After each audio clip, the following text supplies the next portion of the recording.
হাজোত পুনৰ বিজেপিৰ আহাৰ জোৱাৰ একেদিনাই সংখ্যালঘু এলেকা কোঁৱৰপুৰত সমষ্টি পৰ্যায়ৰ নেতাসহ কেইবা শতাধিক লোকৰ বিজেপিত যোগদান নৱগঠিত বৰপেটা লোকসভা সমষ্টিৰ অন্তৰ্গত হাজো শুৱালকুছি বিধানসভা সমষ্টিৰ সংখ্যালঘু অঞ্চল কোঁৱৰপুৰত ভাৰতীয় জনতা পাৰ্টি পঞ্চতীৰ্থ মণ্ডলৰ উদ্যোগত বুথ সন্মিলন আৰু যোগদান সভা অনুষ্ঠিত হয় সভাত বিজেপি দলৰ নীতি আদৰ্শৰ প্ৰতি আকৃষ্ট হয় ৩ শতাধিক লোকে ভাৰতীয় জনতা পাৰ্টিত যোগদান কৰে যোগদান কাৰ্যসূচীত বিজেপি নেতা প্ৰকাশ দাস হাজো মণ্ডলৰ সভাপতি ভূপেন কলিতা পঞ্চতীৰ্থ মণ্ডলৰ সভাপতি হৰিচৰণ মালাকাৰ বিজেপি কৰ্মী মেৰজুল হককে প্ৰমুখ কৰি শতাধিক মহিলা কৰ্মী উপস্থিত থাকে যোগদান কাৰ্যসূচীয়ে এটা সম্পূৰ্ণভাৱে এটা বাৰ্তা দিবলৈ সক্ষম হ'ব যে আসলতে কংগ্ৰেছে যি ধৰণে সংখ্যালঘুক লৈ ৰাজনীতি কৰে ভোট বেংকৰ ৰাজনীতি কৰে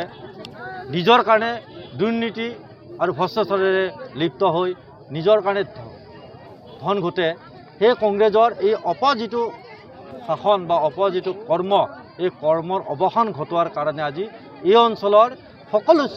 পুৰুষ মহিলা সকলোৱে আজি ওলাই আহিছে কংগ্ৰেছৰ বিষয়ভাৱ লোৱা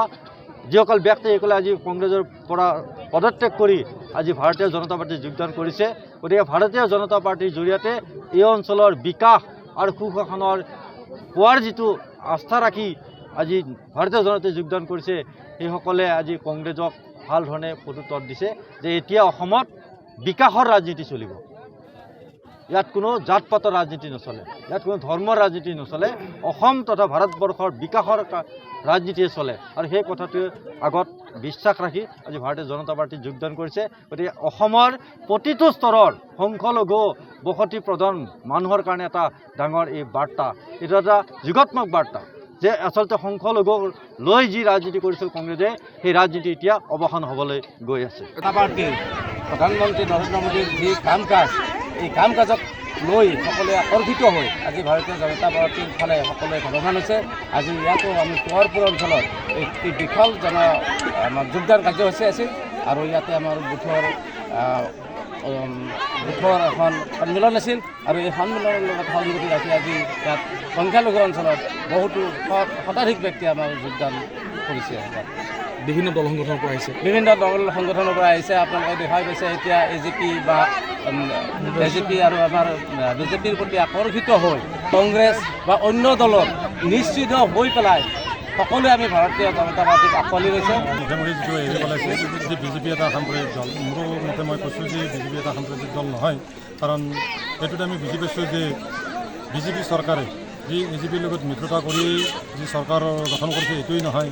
এজিপিৰ লগতে UPPL আছে BPFক লগত লৈছিল এটা সময়ত এতিয়া আকৌ কংগ্ৰেছক যদিও লোৱা নাই ভিতৰত দি কংগ্ৰেছৰ ইটো সিটো কৰি গোটেইখিনি কংগ্ৰেছ নেতাকে লৈছে গতিকে আমি যদি ভাবোঁ যে কংগ্ৰেছতে কাম কৰি থাকোঁ সেইটো আমি সভাপতি হিচাপে গতিকে আমি আৰু কংগ্ৰেছত কাম নকৰোঁ কাৰণ কংগ্ৰেছৰ যিহেতু লিডাৰশ্বিপখিনি ধন্যবাদ জনাইছোঁ আৰু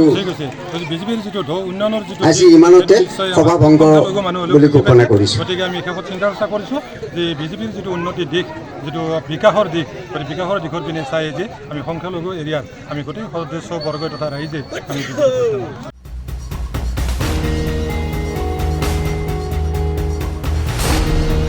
হাজোৰ পৰা অনামিকা কলিতাৰ ৰিপৰ্ট ডেমক্ৰেটিক আছাম।